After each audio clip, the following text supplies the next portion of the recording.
So you stumbled across the world of lead generation and now you're feeling lost. You're feeling a little bit uncertain as to what is the best niche to sell to. Because having the right niche is literally the difference between selling your services and making thousands of dollars and going months while struggling, sending a bunch of cold emails and just simply not seeing any results and not making any money. So in today's video, I break down how to choose unsaturated niches in 2024. So how do we actually pick a good niche? So I call it picking a blue ocean niche. And this is important because one of the largest problems that people have, especially when they're first starting their business, if they're first starting the lead generation agency, is figuring out and picking a good niche. Because what happens, and it completely makes sense, is if everyone is selling to the exact same industry, if everyone is selling the exact same service to the exact same niche, it becomes really competitive. And obviously, because it's so competitive, it's harder to actually just stand out, make money, and be profitable when everyone's selling the same thing. Your service are kind of commoditized, right? So how exactly do we pick a blue ocean niche? How do we pick an unsaturated niche that gives you the best chance to actually succeed with your own lead generation agency? So before we jump into it, I want to first start by actually defining a niche, just making sure that we're all on the same page in terms of what this actually means. So the definition of a niche is a specific group of people or a specific group of businesses. So in the context of what we're doing, a niche can also be known as an industry. And essentially what that means is they are a group of companies who are selling a similar service to a similar group of people. So as an example, these are example of niches: marketing agencies. All marketing agencies sell some form of marketing service. So they're selling a similar service to a group of people, to different businesses, right? Or recruitment agencies. All recruitment agencies are offering recruitment services to different companies. That's the definition of a niche. Marketing agencies and recruitment agencies are niches. But what a niche is not a niche is not a B2B businesses. So if people say, I'm selling my cold email lead generation services to B2B businesses, that is not a niche, because under B2B businesses is everything else, such as marketing agencies, recruitment agencies, software companies, the list goes on. But a B2B business is a type of business. It's business to business. The other type is B2C, business to consumer, but that is not a niche. So you want to be able to speak to a specific group of people, and it allows you to be way more specific in terms of pain points and the problems that a group of people might have. That's the reason why you want to niche down. Because if you go too broad, you're not going to be able to be relevant. The messaging you use for your cold emails, for your cold DMs, even on your sales calls, your VSL, it needs to be relevant. And if you go too broad, you won't be able to use very specific pain points, because every niche has slightly different pain points and different things that they care about. And that's exactly why you want to niche down. So, and as an example, and hopefully this will help you understand why niching down is so important. So we have two examples. The first one is someone who says, we help people find a full-time job. And the second person says, we help recent engineering college graduates find and land a new full-time engineering position. If you were a recent engineering graduate looking for an engineering job, an entry-level engineering job, which do you think would be more relevant and just resonate way more with you? Now the answer is the second one. And the reason why is because the guy who's selling the second offer, they niched down specifically to new engineering graduates. The first one, we help people find new full-time jobs. That is broad. It's not very specific in terms of the specific type of jobs. It's not very specific in terms of who they actually help. But the second example is way more specific, and as a result, it's just way more relevant. And that's exactly why you want to niche down. If you're selling your services, you're selling your cold email services, you want to be as relevant as possible. That way, you're able to be relevant in terms of the pain points and the specific solution that you are solving for. So as you're picking your niche, you also want to operate with the following assumptions. The first one is you're using cold emails to get in contact with them, and that makes sense, especially if you're selling cold email lead generation as a service. The second is the prospects do not know you, they do not like you, and they do not trust you. And that's because you're cold emailing people. You're cold emailing random people. They just don't know who you are. And the third assumption is that you are a beginner without much proof, without many case studies, without many testimonials, and you don't really have too much evidence that what you're selling actually works. So as you are picking a niche, you want to keep these assumptions in mind and work with businesses who are more open and way more receptive to this situation and these three assumptions. You also, as you are picking your niche, you also need to make sure that there are three things. The first one is the niche that you choose could be easily contacted over email. The second one is that they're B2B, so business to business, that they're not B2C, so they're not realtors selling to consumers, selling houses to consumers. They're not gyms selling to consumers, like gym passes and stuff like that. They make sure they're businesses that sell to other businesses. And the third is make sure they have money. Because if they cannot be contacted over email, so the first point, you are essentially wasting your time, right? Obviously, especially if you're selling cold emails as a service or you're using cold emails to reach out to people. If you can't contact them over email, you're literally just wasting your time. The second point is if they are not selling to other businesses, cold emails will not work that well. That's not to say it won't work, because it can. I've had clients that were B2C. It's significantly easier to sell B2B, especially over cold emails, and especially if you're selling cold emails as a service. So B2B, again, right? You can search this up on Google. They're selling their services to other businesses. They're not selling their product. They're not selling their service to consumers or everyday people. And the third point is if they do not have money, if the people they're selling to just don't have money, or they're charging too little amounts of money, or whatever the case is, they won't be able to afford your services and they won't be able to pay you. Because obviously, as a lead generation agency, you want to be charging thousands of dollars for your service. And if the business that you're selling to only makes $500 a month, obviously you wouldn't be able to charge $2,000, $3,000 because the math just doesn't math. So we want to operate under each of these three rules as you are picking your niche. But before we jump into picking the actual niche, I want to also cover the myth of saturation. And I actually found this picture that says there's no such thing as a saturated niche. Let me explain what I mean. So most people, when they think of picking a niche, right? If they see a lot of people selling to the same niche, if they go out and search for lead generation agencies and they see every single lead generation agency is selling to the exact same niche, it means that it is saturated. And what they need to do is they need to go and find a completely new niche that no one has ever thought of, that no one has ever sold to. But you need to understand that if there is no one selling to a niche, so if you go out and you see everyone selling to marketing agencies and you come up with some random niche that no one has ever sold to and there is zero competition, it's probably because that niche just sucks.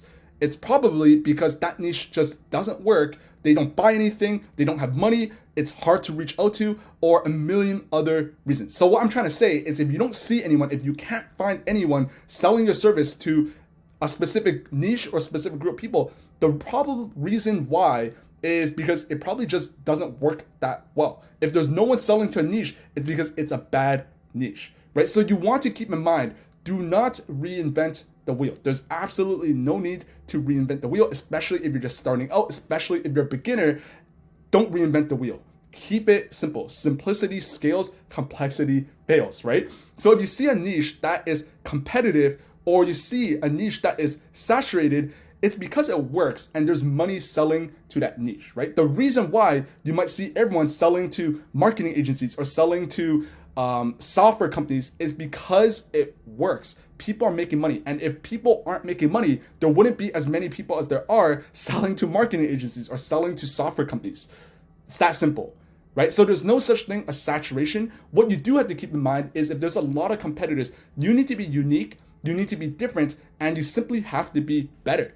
And there's nothing wrong with that. If you are in business, you should strive to be better than your competitors. You should strive, actively strive, wake up every single day thinking about how to make your service better, provide more value to your clients, and just beat everyone else in the market. That's your job as a business owner anyways. So there's no such thing as saturation. Understand that.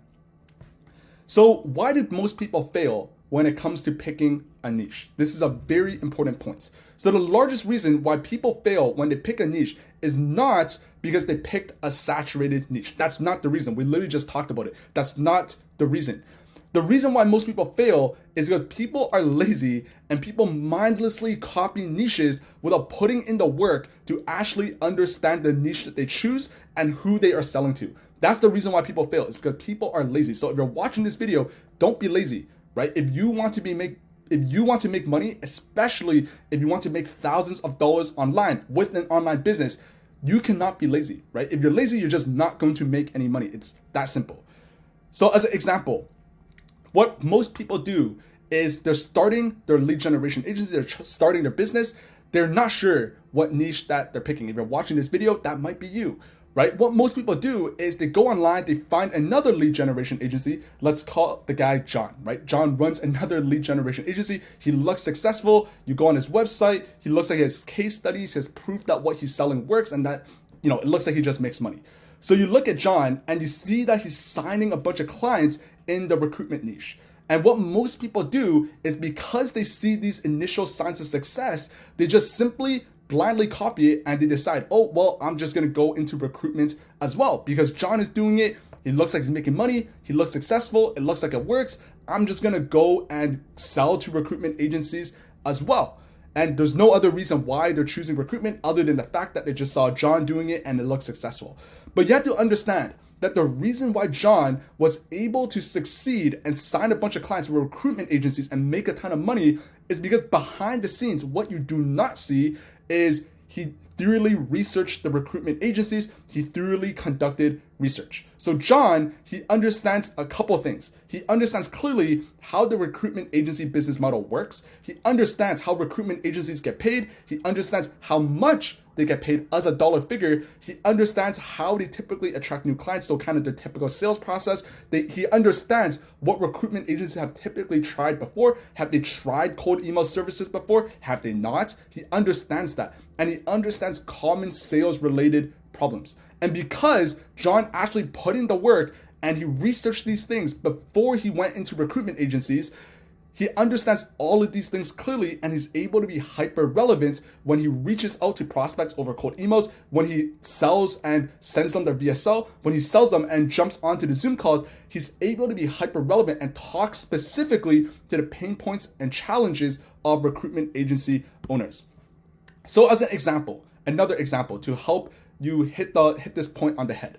If you were looking to hire a tutor for math, right? You were in school and you needed some help with math, understanding algebra or calculus or whatever the case is, and you're looking for a tutor. All else equal, which tutor would you pick? The first tutor who only specializes in teaching math, who understands basic to advanced mathematic topics and concepts, and who has had previous students who have won multiple math Olympics awards. That's the first tutor.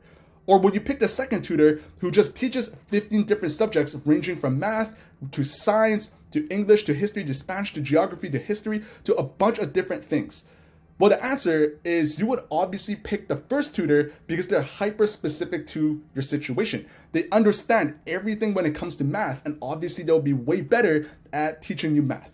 And that's exactly the exact same example as to why John succeeds, is because he specializes in working with recruitment agencies. He understands thoroughly, head to toe, front to back, all the issues that recruitment agencies have. So before you pick a niche, you want to clearly understand the niche that you're picking and do your research.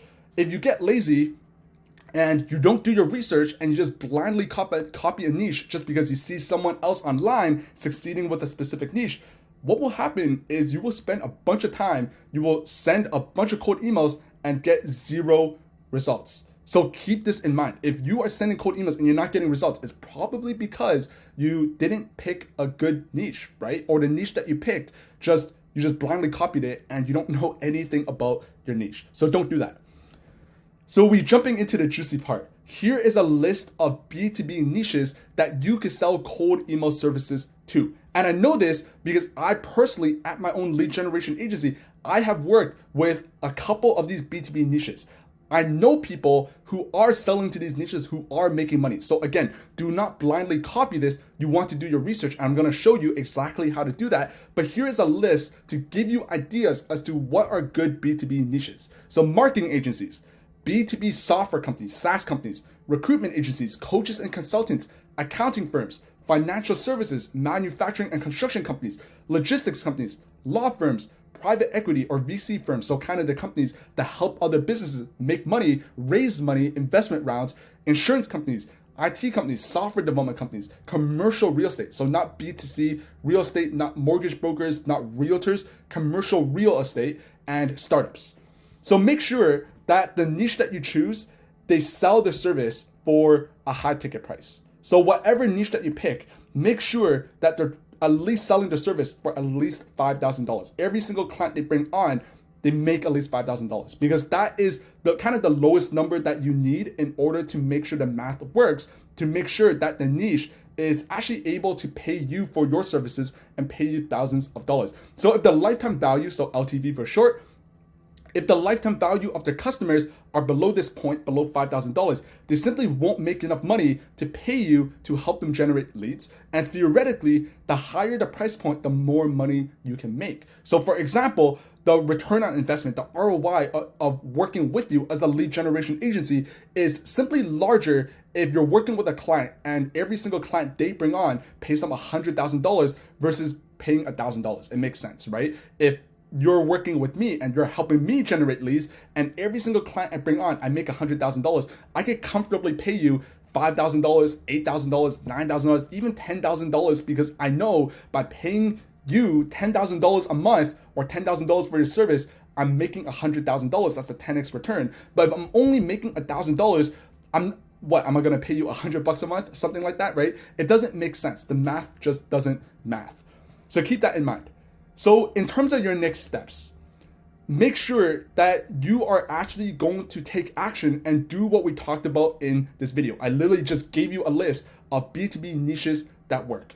Here are the 4 things that you want to do in order to actually take action. So the first thing you want to do is, using the list above that I just shared with you, pick 3 niches that just stands out to you. And don't overthink this. Just read through that list and just, take a mental note beside 3 of them that just stands out to you. So if you're looking through the list and marketing agencies stand out to you, that's one of them. If recruitment is another one, that's the second one. If SaaS companies is the third one, pick that one. Just pick 3. The second thing you want to do is set aside 30 minutes for each of those 3 niches to conduct your research. Again, I cannot stress the importance of conducting your research. Do not be lazy. Do not be lazy, right? You need to do this if you want to make money. And this isn't even going to be something that takes a ton of your time. Just set aside 30 minutes for each niche. That's an hour and a half. If you can't commit even an hour and a half to picking a good niche for your business, then this is probably just not for you, right? It's that simple.